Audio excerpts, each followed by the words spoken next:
দেখো আমাদের হট করে হয়তো কুশন কভার ছিঁড়ে গেল, হ্যাঁ, একসাথে 2-3টা তো কভার থাকে না ঘরে কারো, তাই জন্য আমরা কি করবো এখন, হঠাৎ করে কেউ লোকজন চলে আসলো, তখন আমরা হঠাৎ করে বাজারে যেতে পারবো না, কিন্তু বালিশের কভার তো ঘরে থাকেই, নতুন কারো না কোনো না কোনো কভার একটা এক্সট্রা থাকেই। এইবার আমি বালিশের কভার দিয়ে কুশন কভার বানিয়ে নেবো। দেখো বালিশের কভারটা ঢোকাবে এইভাবে,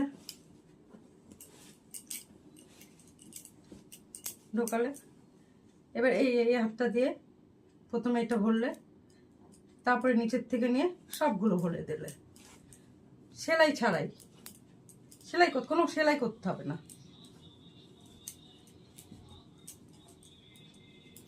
সেলাই ছাড়াই আমাদের কুশন কভার হয়ে গেল। না কুশন কভার হয়ে গেল, দেখো কুশন কভার হয়ে গেল, হলো না আমাদের? দেখো কুশন কভার হঠাৎ করে কিনতেও হলো না, আমরা বানিয়ে ফেললাম কুশন কভার। ধন্যবাদ।